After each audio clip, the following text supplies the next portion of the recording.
I should be all right. All right. All right. Welcome in. We're live. How's it going? Victory Monday. It's very strange because, a lot of people didn't expect this. There were some hardcore fans that, how dare people not think the Bears will win? But hey, I think this is how it goes. And the Bears surprised a lot of people. It was awesome. Let's just get that out of the way. Okay.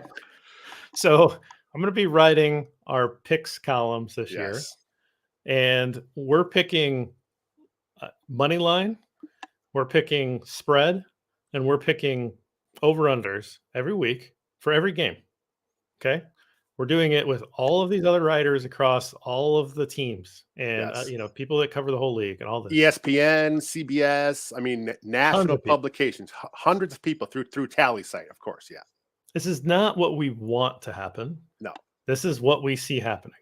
So if the Bears are a 7-point underdog to a team that played in the NFC Championship game, they have the least amount of money that they're spending on the field, and they have the third most dead money. They're kind of telling you that they're not exactly trying to win a Super Bowl this year. That's what the Bears are doing. And all of our writers picked on the money line, meaning like who's going to win the game.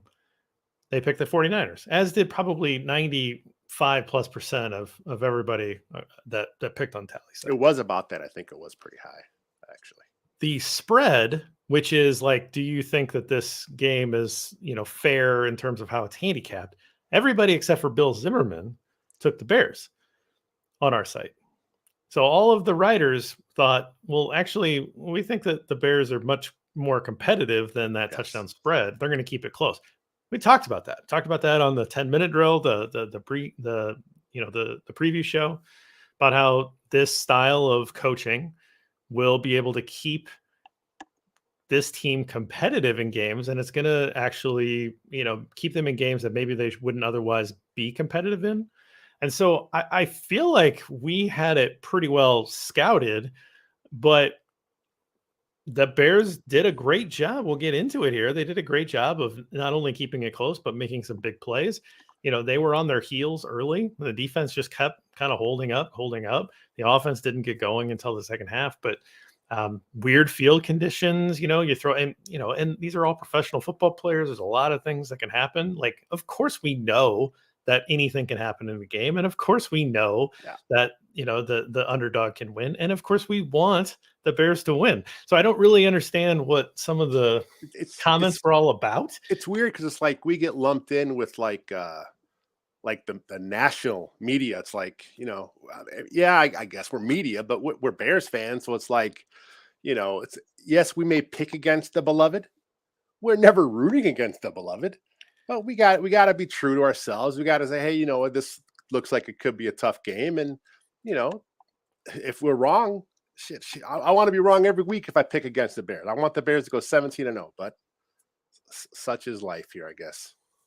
John, I appreciate this. I want to see how many people that were criticizing the picks actually bet on the money line. That was one of my responses on the website. Was like, hey man, money line's great. It's juicy. It's plus 240. If you believe that they're going to win the game outright, bet the money line. I encourage that. Like, and here's the thing. I'm going to have bad weeks of betting. Okay. But right now I feel pretty damn good. You had a hell of a week. If you watch the show on Sunday morning with Ross, I made 6 picks. And I got all of them right. Like, that doesn't happen every week where you hit everything, and everything I bet felt pretty real. Like, and I bet the Bears. I bet the Bears under the over under mark. I bet under, and that hit. And then I bet the Bears +7. So I mean, I believed in the Bears to at least keep it close, but I'm not necessarily that bold to put my own money on a money line that's that juicy. That's just not my thing. I did bet the money line for the Vikings, for instance, right? Because I thought they're gonna win this game, but they were like 2-point underdogs or something like that when I bet it. So who cares? That's not that juicy. But anyway, that's fine. People are passionate. I think we have to understand that if it was who are you cheering for, Come I on, mean, it's always going to be the Bears. That's always. so I don't really know that that's a really valuable data point. But hey, what are you going to do? It's all good. Uh, Welcome Are in, you ready? everybody. Yeah. We got some numbers here of people following us. If you got comments, you got questions, throw them in the comments section there, and we'll get to those after the show. But before we get recording, any general thoughts before we do a podcast? No, it's fun. It's exciting. My voice is a little shot here. I'm fighting a little illness here, so I don't think I'll tap out, but we'll see how long this one goes tonight. Okay. Well, if you need to like hit mute and blow your nose or something, just give me the signal, right? Sounds good. Just put up a finger or whatever, and we'll go from there. But Cool. thanks for joining us, everybody. We'll get into here and Bears victory, man. Pretty cool. Beautiful. So, all right.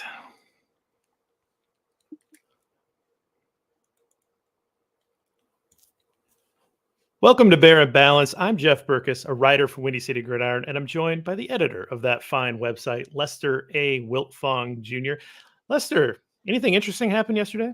It's a Bears victory Monday, my friend. It's unexpected, but it's a good one. I'll take it.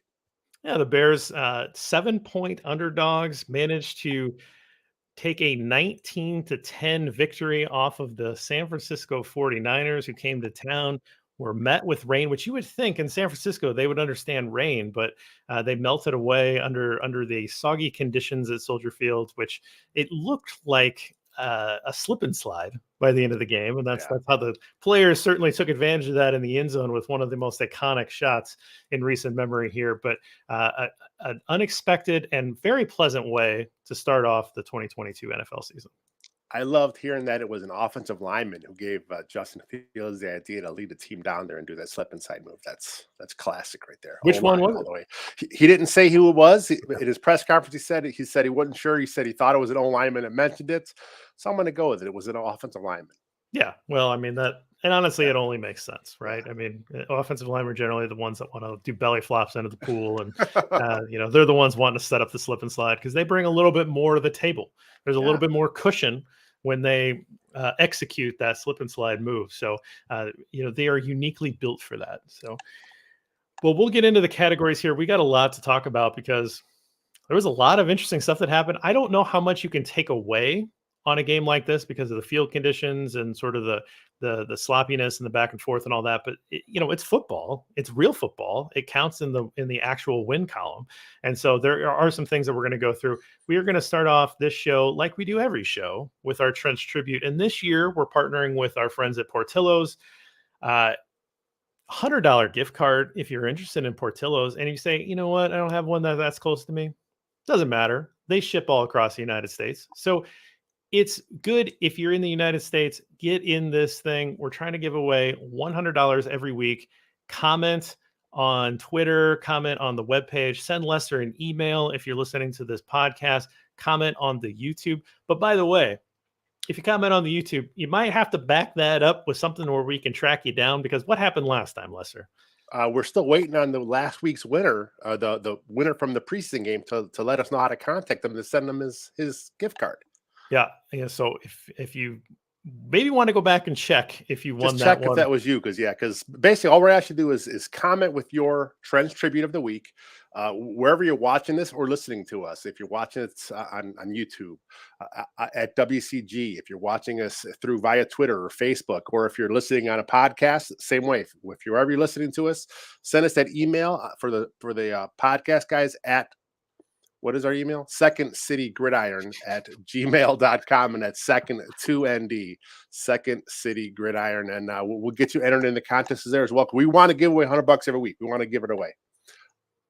Yeah, I mean, again, Lester would gladly go spend that for you, but that's not how we're doing this. We're trying to get these into your hands. So please, if you win, if your name is drawn, make sure that you're claiming this. So let's talk about who we picked for this. I believe it's your turn to go first this week. I'll go first. I'm going to do a tag team here. And Okay. I'm going to go with the right guard combination of Tevin Jenkins and Lucas Patrick. I wasn't a fan of what they were doing. But then I saw what was happening, and I'm like, you know what? I kind of came around to it as the game went on, because Tevin Jenkins is playing well. Patrick came in, played pretty good as well. Patrick's part of this O-line in the future. He just got to get his hand right. So you know what? If they got to steal some reps here and there, somewhere on that line, I guess it does kind of make sense to go there at right guard. Let him get his conditioning back. Let him get used to what's going on the field. And then once that cast comes off, we know he's going to go to center. Mustfer comes to the bench, and Mustfer, he was okay in the game as well. So it was a really odd thing to do, rotating the guard, but it worked, and it seems like the players are fine with it. And hey, Bears got a victory from it. Yeah, I went back and watched the game today, obviously to prep for this show, and I kept stealing glances over at the right guard position because I think I would like to maybe go back and focus in on Tevin Jenkins reps for Bears over Bears this week, and it was a little weird to see that back and forth at guard just because you don't see that very often where offensive linemen are switching in and out. But overall, I think you do have to kind of tip your cap to this plan because they do want to make sure that they're getting Patrick in game shape. They want to make him part of this. It doesn't make any sense to take out Cody Whitehair when he's established there. You're not going to have anybody else snap. You now have committed to Sam Mustfer as your backup center. So it really is the only spot that he can really get reps in. So it works. It's interesting. It's different, but it's probably not how I would have played it. But I think it did work. So we have unconventional to say the least. It was very definitely unconventional. It's just you're just not used to seeing those big guys have that rotation. So for me, I'll take the obvious one. I'm gonna take Dominic Robinson. Sack and a half on his debut, and not only a sack and a half, but only on 28 snaps. So there was a really good defensive end rotation. He had about as many snaps as Travis Gibson, I believe. The snap count was pretty similar between those two guys. Really, I thought played really well with those snaps, particularly the pass rushing snaps. His full sack, the sack that he was credited full sack against was rushing on the right tackle against McGlinchey, who's a fairly good right tackle in this league. And we talked a lot about how, this is Robinson's a guy that has a lot of speed, and he wants to kind of speed off the edge. And he's not going to be really that useful until he figures out a counter. And I don't know if you looked at that pass rush move, but he did a very nice job of batting away the punch and then hopping inside. So he beat McGlinchey inside with it's a speed move, but it's to the inside after he beats his hands back, which I thought was a really slick move. Caught the punch in midair, and then did this like hop to the inside and got Lance, who's not going to be an easy guy to bring down. So it was a really nice play there. The half sack, he's on the other side. He's rushing against Trent Williams. And, he's stymied, his rush is stopped, which, as Trent Williams does, right? Yeah. And then he's working back as Lance is stepping up, looking for a way to scramble out. He's working back, and Williams is holding him, which, on the one hand, that happens. That's not necessarily a hold unless you show the official that it's a hold. So he has two choices: either like kind of continue to be held and work back, and which is what he did, and he was able to get credited for half a sack with Roquan, or he needs to learn how to like make a show of that.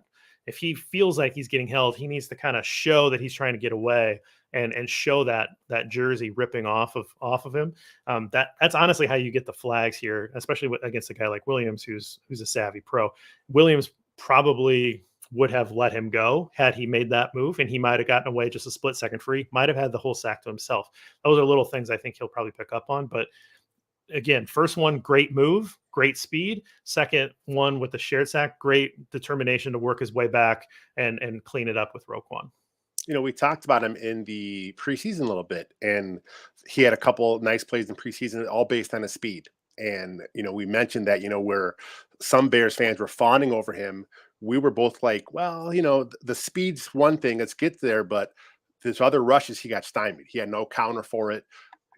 Here we are, week one, he shows a counter. And I saw something on Twitter. This was a Robert Quinn move that he used. It's where it's like a jumping cross chop or something they call it. So the fact that he's learning already at this point in his career, where he's a former quarterback turned receiver, now defensive end, I think that bodes well for his future. think they call that like a Euro chop or a Euro, like Yes. there's like a Euro step or something Euro like that. step, yeah. Yeah, I don't know exactly what the official pass rushing Yeah. term is, but definitely that hand fighting, which is always interesting to watch. But he caught McGlinchey's hands as he's punching to push him side, and then it's almost like a jump cut from a running back Yeah. to jump inside, and he's got him beat, and then it's a quick pass to the quarterback. It was really slick. It was very And, nice. and then the sack itself, though, one hand, Oh, mid it's the on him. grip strength. Oh my God, just ripped him down, said, not, no soup for you, he said. Well, that grip strength stuff is not something to be overlooked either. There's plenty No. of times where a guy's going to grab and it's wet. I mean, this is a very obviously tons of rain, so it was very wet. I don't know how that's possible that he was able to grab on and then sling him down with that grip strength. So pretty awesome. That was a He's pretty a awesome strong sack. dude, yeah, for Great, sure. great first one to have. Hopefully, we'll be talking about dozens and dozens more in his career. So very excited for him. Let's move on to Twitter. What did you pick up from Twitter this week? I saw a cool tweet from Nick Wagner, who is an ESPN writer from the Bay Area, at N Wagner. Bears did not blitz 49ers quarterback Trey Lance on any of his 34 dropbacks Sunday. Lance is the 7th QB in the last 15 seasons to drop back to pass 30 or more times and not face a blitz. Quarterbacks in those situations are 1-6. Oh, This just kind of bodes well to this is the Bears system. We talk a lot about how has owed to the Tampa 2. Lovie Smith never blitzed back in the day. He expects his front four to get the pressure. He expects his back seven to cover. Same thing here. So I did want to talk a little bit about one thing that there was a little argument going on in this Twitter thread, and someone said, "Oh no, they blitzed the Roquan one player or one of the inside backers," and they did send the linebacker, but they dropped the defensive end, thus only rushing 4. And a blitz is 5 or more players. No matter how it comes from, that's what a blitz is. I know people say, well, what about a zone blitz? It's just called a zone blitz. It's not really a blitz if it's still only going to be 4 guys. So we'll see some zone blitz technique from the Bears. We've seen it all through preseason. It's a wrinkle that they do. We didn't see much from back in the Lovey area. It's a Coach Fluss kind of thing. So I think it's kind of cool. So, man, if you can get to the quarterback, which they did without blitzing, again, bodes well for the future of this defense. and I think that really underscores that defensive line rotation that we already just mentioned already, right? Where Dominic Robinson got a lot of reps, Travis Gibson got a lot of reps. Obviously, Robert Quinn got the lion's share of defensive end reps, and you've got Muhammad, who also had a lot of reps as well. Those are just the ends. Obviously, you're going to have internal or the inside defensive linemen, interior defensive linemen that are going to have that rotation as well. And Greg Gabriel mentioned that they're going to plan is to send a ton of these guys. These guys, they're not going to have 95% snaps. That's not how this system works. You're going to try to keep guys fresh, and I think we saw that evidenced here in this first game. And that's in effect, that's the linchpin of this defense, is to keep those guys fresh so they can get pressure. And they're not just kind of taking plays off. They're not tired, right? So that makes a lot of sense there. That's an impressive stat, though. And let's at least mention the quote where I don't remember who said it, but someone on defense said, "We made him play quarterback." And That if was you guys, Jalen Johnson made that. was it Jalen quote. Johnson? Yeah, Okay. yeah. If you remember that same quote was said by Packers defenders a couple years ago on Trubisky, right? Like that was, kind of stings. Yeah. Right? Like they like, oh, we just made him play quarterback, meaning like we just sat back and made him try to pick us apart. And they would never do something like that to, an established quarterback that, can pick you apart. But someone like Trey Lance, who's making a very early start in his career, they're like, well, we made him play quarterback, and it sure didn't work out. So it's nice to be on the other side of that. It's nice to be cheering for the team that is saying that quote and not the other way around. So I'm going to highlight our friend Jack Silverstein, who he was all on top of this penalty. So this is in regards to the penalty that they threw on punter Trenton Gill, which hurt my heart, like going after my guy. But Jack says, I've looked through all 124 uses of the unsportsmanlike conduct penalty in the 2022 NFL rule book, and I haven't found a reference to what this is yet. So here, let me just start by saying this is not an exaggeration from Jack. Jack, while watching the game, is pulling out the 2022 NFL rule book and going to unsportsmanlike conduct, which was the call on the field. And he's looking at all 124 use cases on how you can call unsportsmanlike conduct. And he's not finding a way to call that penalty against what happened on the field. For those of you that somehow missed this, late in the first half, the field goal team comes out. The holder, who's also the punter, Trenton Gill, takes a giant towel and tries to soak up some of the water. Cairo Santos comes down and like kind of presses the towel into the turf to try to soak up some of the water. And then Gill throws it behind him to line up for the spot. And they blow it dead before the kick even started. And they tag him with a 15-yard penalty. And from everything that Jack is seeing, it's either like a 5-yard penalty or it needed to be, some kind of warning or something like that. So if we think that the call was blown, it was maybe too many yards, and maybe it's a 5-yard infraction, not a 15-yard infraction, or it just needed to be some kind of warning of some sort. What was your take on this as it happened? Had you ever even heard of something like this? And what do you think in the aftermath? It was a very strange call. I was like Jack. I'd never heard of it.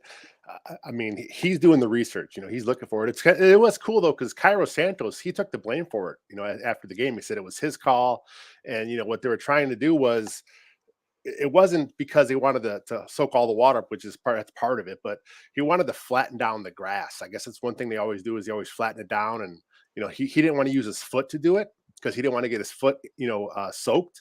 So they used the towel. It was just really a strange situation, but that was a big ass towel though. It was like a beach towel style towel. I think if it was one of the smaller ones, they might have snuck it off there, but it was really, really strange. So I have 2 points. One, we're missing an opportunity by not making beach towels with Trenton Gill's nickname. His nickname, the And, guillotine. the guillotine on it, right? And like some sort of clever little saying for this. We'll work on the beach towels. 2, I understand it probably should be some sort of infraction, right? Like I don't think 15 yards makes a lot of sense, but I understand you can't just like bring out beach towels and then throw them behind you on the field of play.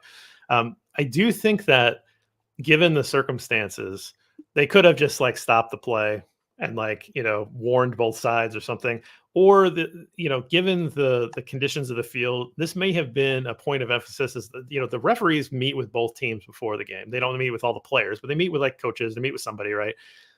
You just say, hey man, it's really damp out there. Just a reminder, here's this obscure rule that you've never heard of. Don't bring a towel onto the field to try to like mess with the surface. That's we're going to call a penalty on that. Without that warning, I just don't know how that makes a ton of sense. I know teams are supposed to know the entire rule book. Ultimately it's on the Bears for not understanding it. You want to blame the special teams coach. You want to blame Cairo Santos. You want to blame Trent Gill. Fine. Like I think that just the courtesy of how these things go. If you've ever been like an umpire at a baseball game or a referee at a football game, you generally give a little bit of heads up on things that you're worried about. And I think that probably could have been handled a little better. It ultimately didn't matter, but at the time it sure felt big. Yeah. I mean, the Bears, he could have missed the kick, but it could have been a 3-point swing there. And, it's, at the end of the day, it didn't matter, but that was just a weird one. And it's just weird because these things happen to the Bears. Right. Like this is, I'm sure the other fan bases feel the same way, but man, we really think this is that's like a Bearsy thing to have happen all the time. Right. Yeah. It's almost like the John Fox challenging the fumble and then losing it out of the back of the end zone. It's like, dude, it's 1st and 1 at the 1st and goal at the 1-yard line. Just run the ball in. Don't challenge that. Waste of a challenge, which Shanahan wasted a challenge, by the way. Anyway, I don't want to get off track. Caught up in a numbers game. Let's talk about stats. Some interesting ways to go. Stats were very like 1920s ish in the first half, but we're curious what number you came up with. I go number 0 this week, and I saw a next gen stat was on Twitter. That's the 0 is the number of targets that Jalen Johnson faced. against Trey Lance. He had 26 snaps in coverage without a target, and that's the third most in a game over the last 3 years for an outside cornerback. And you mentioned Jalen Johnson a little while ago, and I was going to ask you about his quote. I mean, he plays with a swagger. I mean, he's a bit mouthy, and I like that from my cornerback. I mean, he carries it on the field. He wants to be one of the best corners in the game today, and he's going to tell you about it now. So I think this is good. I think he had the nice punch outs, the peanut punch style punch out there. So I think he's enjoying the new defense, and I think he's going to elevate himself to that CB1 role league wide this season. Yeah, he could certainly be called out in, a later category as well for what he's done, but it's also hard when you're not putting stats in the stat book, right? Like if you Yeah. don't get targeted, you can't get an interception or a pass defense, right? Like so you're not getting some of those highlight plays if no one's coming at you, which is kind of fascinating. We haven't had that in a long time. As good as Peanut was, he got targeted, right? Like, as good as Kyle Fuller was at his peak, he got targeted. So if this is a trend, which I don't think you can take anything from one game or anything like that, but if this is a real trend here where they're going to start avoiding his side of the field at least until Gordon can kind of prove himself up, that really speaks volumes to what the league thinks of him, which is pretty important here. Mine is 11. 11 is the average starting field position on the first four possessions for the Bears. Okay. So they got the opening kickoff, started off the 23. Then it was the 12, the 7, and the 2. That averages out to 11. You want to keep going. Then it was the 25, the 23, the 28, and the 16. So their first 8 possessions, the average starting field position was behind the 20, was at the 17. They finished out the game like starting possessions at the San Francisco 21, at the San Francisco 46, and at the San Francisco 21. So the total number is going to look fine, but that kind of gives you the feel of the game, right? Where you really had that like deep in your territory. The Niners, on the other hand, they started off at the 43, the Chicago 48, the 35, the 48, their first 4 possessions, which is the 44.5-yard line. So you got that sense early in the game where the Bears just couldn't get anything going. I think part of the play calling was they didn't feel comfortable backed up so far into their side of the field. And it just felt like they couldn't really push out of that. And then it took kind of a crazy sequence of events for it to break. Everybody's talking about the busted play to Pettis for the touchdown, but if you back up a couple plays before that, it took a face mask on a 3rd and 4 run out of David Montgomery that was stuffed to keep that drive going. And it was rough until that penalty gifted them a fresh set of downs.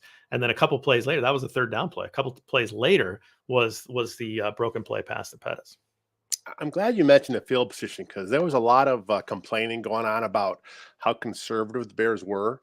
And then, Coach Flus mentioned it in his press conference that, look, we were backed up most of the day. It doesn't make any sense for them to try and do something chancy, especially we're talking about that rain. It was hard to hold the ball. So why take a chance? I mean, the Bears were in this game. It felt like they weren't at some points there, but, they were playing conservative. And as much as I wanted to see the new offense open up, they did what they felt they had to do, and again, it ended up in it with a win. So I still think this offense is going to be a really different than what we're used to seeing, obviously with the old regime. But even this first week, when it was as conservative as it was, there was still more of a flow than we've seen the last few years. Yeah, I think I was probably one of those people early on, particularly, again, up until that face mask call, it felt like they were just trying nothing. They were trying to just throw some screens. 2nd and 10 runs. It's like, they weren't rolling them out. They weren't getting them on the move at all. It felt really static. And I wasn't really, I didn't understand it because that's not what we saw in the preseason. It's not what we saw in practice. It's not what we heard was going to happen here. And so it felt real congested, and it just, you just needed it. In a way, I was just like, okay, let's just San Francisco, I hope they just get a field goal here so we can get a kickoff and get out of this. Yeah. Right. Like that was where I was at mentally. Like, I'm sick of this. Like, this just feels wrong. Let's get a possession that starts, beyond the 20. And that happened, and then they broke the game a little bit, but it took until late in the third quarter for that to happen. And again, it was a string of events, but really crazy. And that if that felt suffocating at the beginning of the game, that's why. Average starting field position of the 11 for your first 4 possessions is rough. So well, let's transition into Justin Fields and the Fields report. 8 of 17 for 121 yards, 2 touchdowns, 1 interception, 11 carries for only 28 yards, and 1 epic slide in the end zone as the time expired. So what did you take from Justin Fields' performance in this one? I thought he played as good as he could have played. He had the bad interception, obviously, and he talked about it in the press conference. He owned it. I mean, that was just he didn't see the other guy. I mean, they talked about it in the Bears post game as well, where they said that he could have been obscured because there was a linebacker and a safety. He said it's possible he just didn't see the other guy because the way the defense was lined up. It happens. He had the second almost pick was just a horrible ball. Again, but we're talking about it was a friggin' monsoon out there, so he had no good grip right there. He was throwing with gloves on. Who knows if that was good or bad or what was going on there? So, but other than those 2 bad mistakes, the pick and the near pick, he played pretty good football. He was smart. He ran. He got down. He had to get down. A few of his shorter runs, he gave himself up just to get the first down. He got across the line and went right down right away.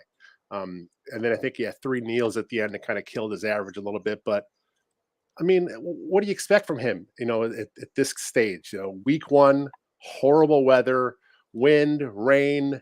A really, really good defense. I think a lot of fans don't realize how good that Niner defense is. And Fields talked about in the press conference that one reason why they didn't do a lot of the bootleg stuff is because how smart the defense is. There was always a guy backside waiting for him.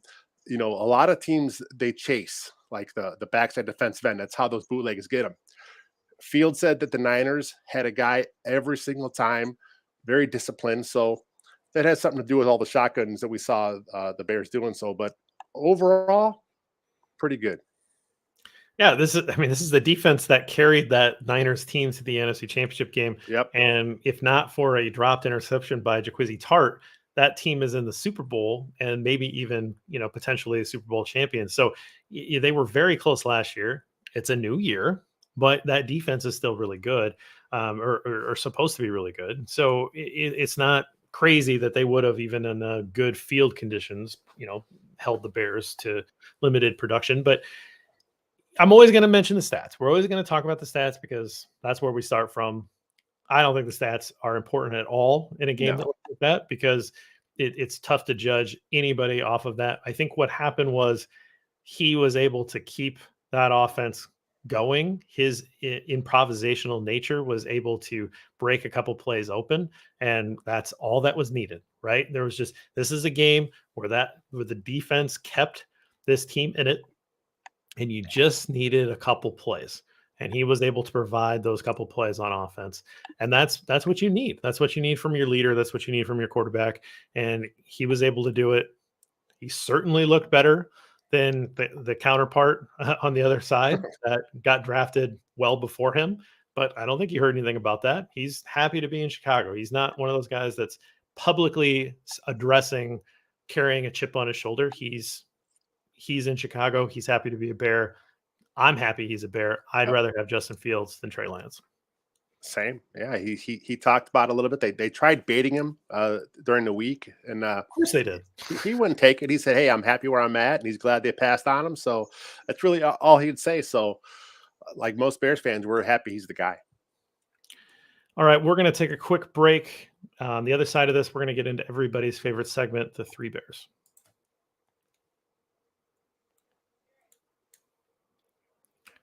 All right, Lester, let's get into the Three Bears. So this segment, of course, is hot bowl of porridge, cold bowl of porridge, and the just right. Basically calling out some great performances, some performances that maybe needed a little bit of more work this week, and then, of course, just where we expect them. So for your hot bowl of porridge, where did you go this week? I'm going Dominic Robinson. I'm taking the layup here. I mean, you mentioned him at the top for the Trent's tribute. Just such a good game from the rookie. 28 snaps, 7 tackles, 1.5 sacks, 1 tackle for loss, and like I was just impressed. I mean, his growth from the preseason to week 1. He showed a different move. We talked about the grip strength. Just a nice game there. Then I don't know if you caught this in the post game in the locker room. He talks about how he picked something up on film from Trent Williams. Future Hall of Famer Trent Williams. Dominic Robinson said he picked this up, and I got this off our guy Zach Pearson's Twitter. He said that he picked up that Trent Williams kicked his left foot twice when it's a pass play. I'm not sure how much that's true, but that's what he said he picked up on film. So, look, that shows good football IQ. The rookie's doing that. But, it also shows a little bit of naivety from the kid, because keep that in your back pocket. Yeah, don't talk about that. Yeah. We talk about that after Trent Williams is retired, or Yeah. talk about that like later, or between your buddies, right? Yeah. I'm sure he was just so excited, man. He saw something, he had to tell somebody, and right. So I mean, it was fine, though. But yeah, it's he definitely gets the hot this week for me. Yeah, that's great. I already mentioned him in the Trench tribute, so I'm going a different direction. I think this is where you could talk about Jalen Johnson, just because he did have that nice punch out. But I'm going to go with Eddie Jackson. Eddie Jackson, the much maligned Eddie Jackson in Bears Twitter and Bears World sometimes. But that pick was a thing of beauty, where he is able to get into the passing lane and take away the ball. He almost had another one at the end of the game. Would have loved to have seen him pad the stat. Would have loved to see him take that back for a touchdown, because you know how much Eddie loves touchdowns. But he had a really nice open field tackle as well. And I know people are like, oh, Eddie Jackson got blown up. What was Eddie Jackson supposed to do at the goal line with Deebo Samuel running at a head of steam, and he's at like an angle? He's not going to make that play.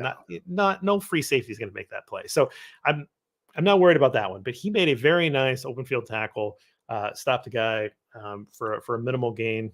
Very impressed with that. And Eddie just looked like he was kind of back, feeling comfortable. And I hope that we're able to re-unlock the Eddie Jackson we all know and love. And I think he deserves a little love in week 1. He does. I think I'm going to mention him a little later as well, though, just so you know. Okay. Well, not in the cold bowl porridge. Not in the cold one. That. So for my cold, I'm going a little unconventional this week. I usually always go with someone I feel, but for this cold this week, I'm going with the Fun Police. Some people are upset at the slip and slide celebration.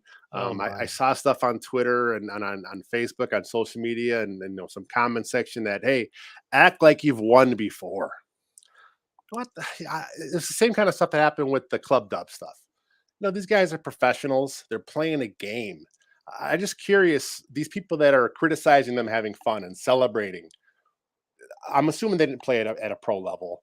They played somewhere along the way. Were they this miserable when they were kids? I mean, seriously, if they won a game, that's a no. It's just a first win, not a big deal.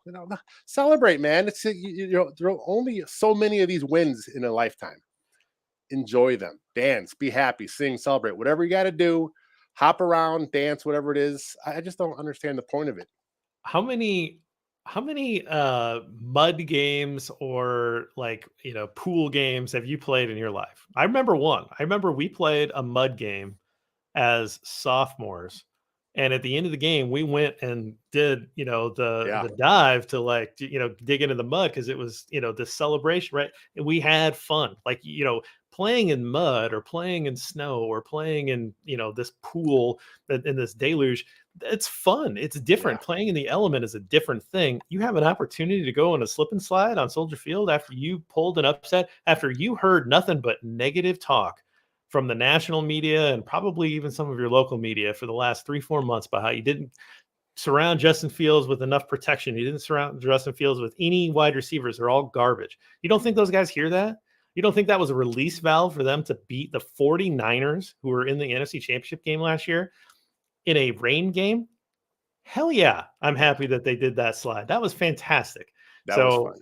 And those people the fun haters, don't invite me to your barbecue. I'm not interested. I'm not interested because it's not a good time. It's not going to be fun. I already know it. Exactly. How about you? What's your cold this week?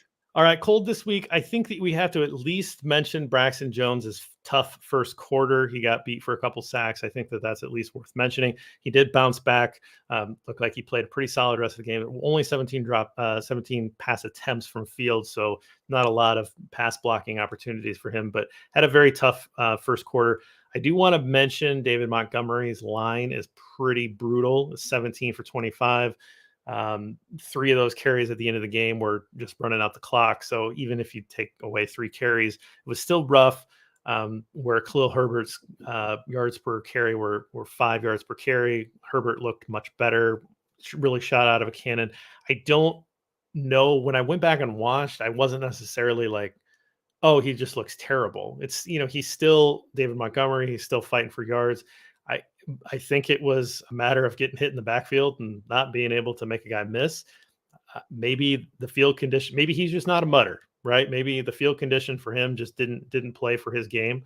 But I do think we need to call out David Montgomery for just having a rough game statistically. Montgomery was rough. I went back and watched the film, and there were a handful of times he got hit behind the line.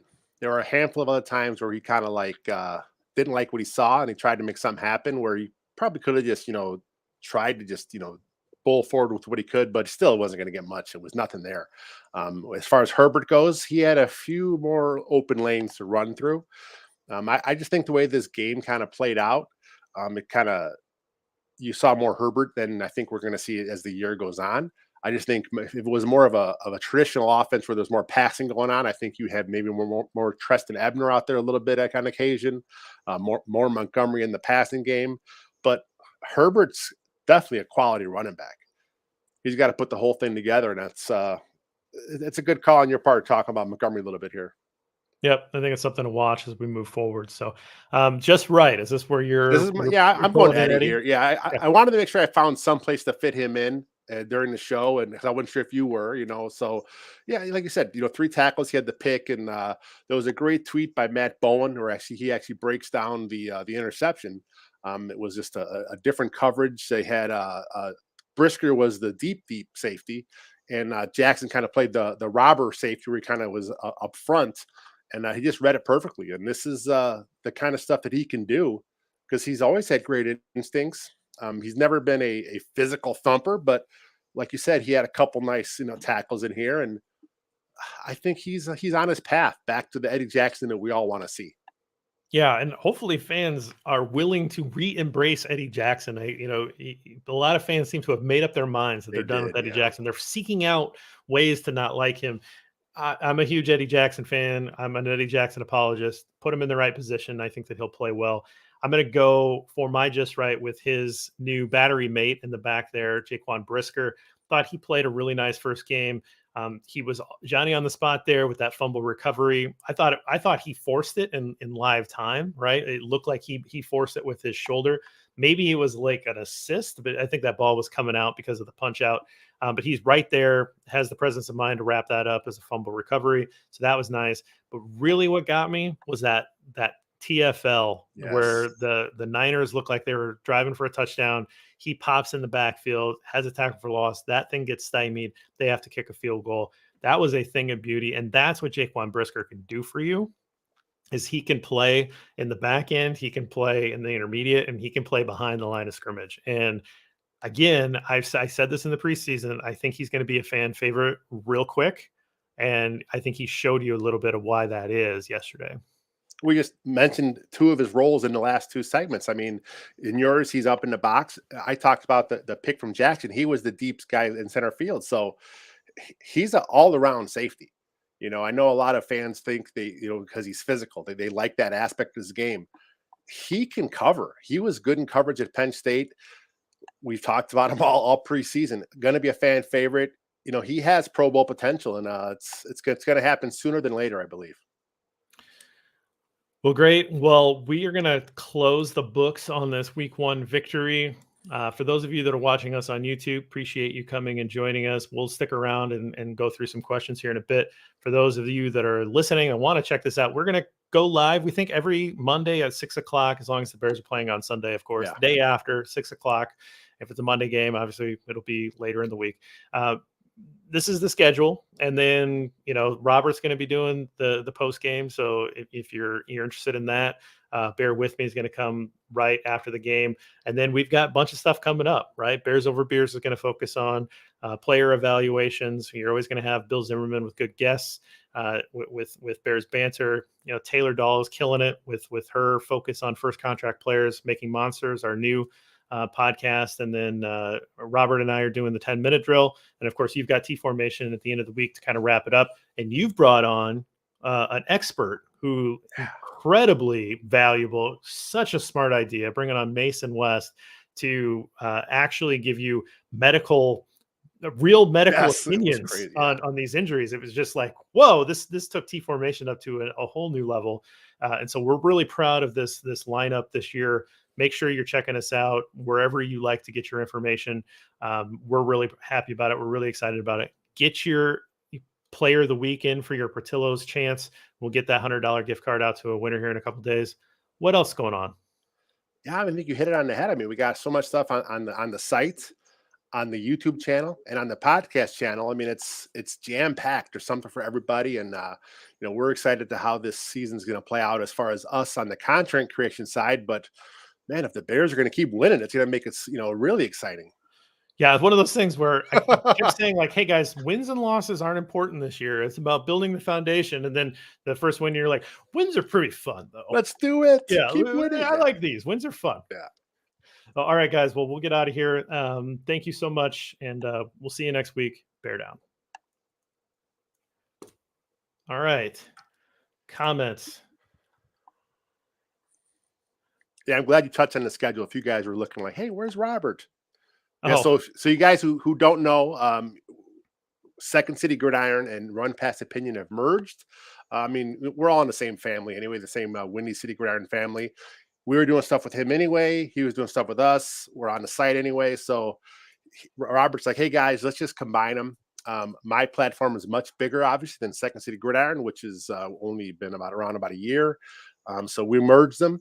So now we're going to bring you all of his previous content, plus all of our content, plus we adding a bunch of new things. So it's going to be our goal is to have something different and new up pretty much every single day. And I think we hit that last week towards the end of the week. So we're still getting there. We're trying to get all of our podcast guys on board still. Some of the logistics, it's not always going to work out there, but it should be a good, fun season here on the channel. Yeah, I was going to mention, I forgot to mention this at the top. I brought on the Red Grange bobblehead. Nice. In honor of that 1920s style football that we saw early yesterday. Felt like a 1920s game for a while. I don't know. Yeah. I just think like George Halas would have been like, yes, I see this. I like this. Defense wins championships. Yeah. It's like, let's go for that 2-0 win. Cliff says rain made a difference in the game. Yeah, I think so. Bears won because of discipline and mental stamina. I do think that discipline, again, it keeps them in games. The penalty differences were huge. 3 penalties only for the Bears, and they only had the one giveaway where they so they won the turnover battle, they won the penalty battle, if that's a thing, right? Like, so again, that's going to keep you in games that you otherwise wouldn't be in. That's a really good development. That's something that you can really build on. It sets a really nice floor. It's funny because there was a lot of Niner fans and the game ended blaming the game on the rain. It's like both teams are in the rain. What is your issue here? I mean, you guys, it's clearly they have more talent. On paper, that should have been a Niner win, regardless of the weather. But you know what? Sometimes discipline and coaching makes a huge difference. And we saw that week 1. It was awesome. Yeah, it's a little bit of the towel talk. John's saying here, someone brought up that you cannot use a foreign object to aid a field goal. Yeah, I mean, I guess I still just think that if you're going to call it, it feels like it needs to be warned beforehand.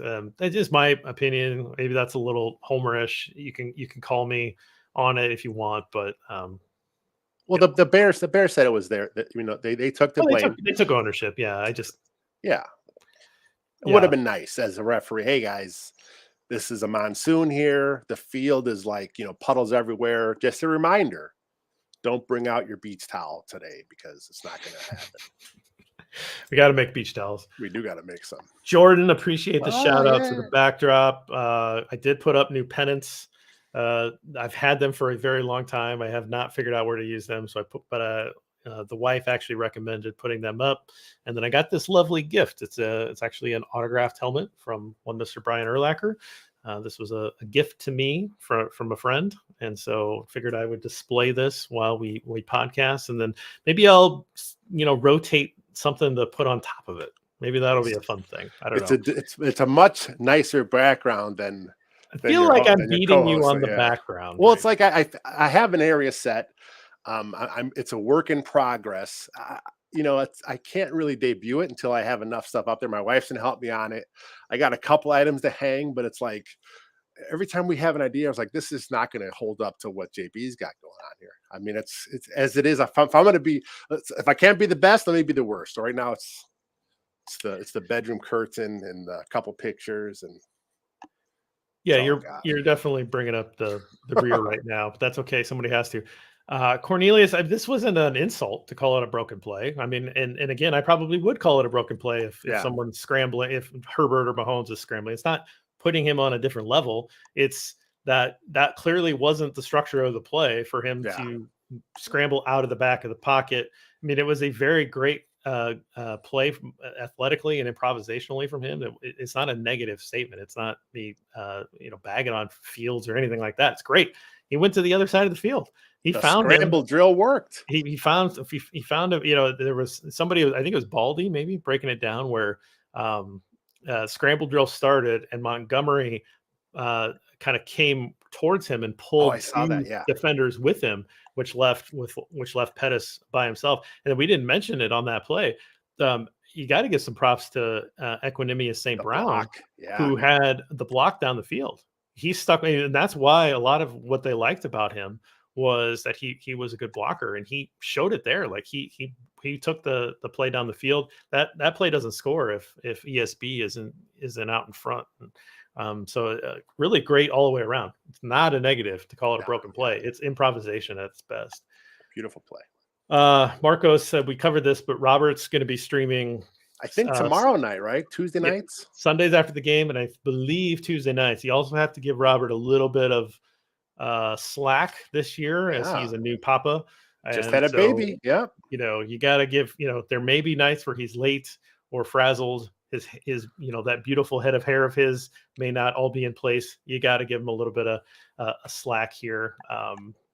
But let's make sure that's known. The all 22 streams either going to be tomorrow or Wednesday. And let's see. Thank you guys for kind of answering each other's questions. That helped. 49ers keyed in on Monty. They did feel like they were stacking the box, right? I mean, they did feel like they were trying to take away the run game, and which makes sense with the weather too. I mean, that it does make sense. And then they were backed up. Let's see. Anybody else? You seen anything? I saw someone looking forward to Sack Watch this year, which is for the first time we actually debuted it in a preseason. I broke down some Sack Watch stuff for the channel. So what we're going to try and do is, because Sack Watch is such a negative thing. I mean, I love it. I like doing it, but ultimately I'm breaking down bad plays. So I'm going to try and mix in one good play each week. So I'm going to break down the sacks, and I'm going to try and break down one. Just is going to be a video exclusive. Now I'm not going to do it on the site, but I'm going to break down one. I'm going to break down one good play, video version for Robert to kind of cut up and put on Second City Gridiron. News to me. I didn't know that. I was talking to Robert, and we're like, let's think of a way to kind of get this something different. And I think that's good. At some point, I don't want people to get too fatigued on any one of us. I certainly don't want people to be fatigued on me, because it's like 4 times a week. So, hopefully we can mix up the content enough where you're not like, okay, why is this guy on my screen again? Derek wants us to get green screens. I mean, what would I do with a green screen that could be possibly better than this actual actual background that I have. So I don't know, but he wants us to be into the studio with Robert. Robert studio. And I gotta say, someone had mentioned on the Discord that they wanted me in the green screen so that Robert could make him taller than me. And I gotta tell you guys, I don't know that Robert has the skill set to do that, because that would take some like total what's a James Cameron level green screen skill, CGI That's some skill. serious CGI to give him an extra few inches. I'm not like tall. Like, I mean, I'm taller. I'm taller than average height, right? So I'm here. You're tall. You are a tall individual. You make me look short, but I make Robert look like you make me look, right? Yeah. Like that's kind of how that works. So I don't know that he has that level of skill. That's all I'm saying. I don't know what's happening in this chat, so we need a moderator to help out here. But anything else before we get out of here? Now we're good. I'm going to try and work on some of the voiceover stuff for Sack Watch tonight, if I can get a good play here. And I'm not sure when that'll pop off. That's up to Robert's schedule. I send him the audio. He does his editing magic and then goes from there. And I know, like we said, and Robert's got a new baby, so he's got a lot of stuff going on.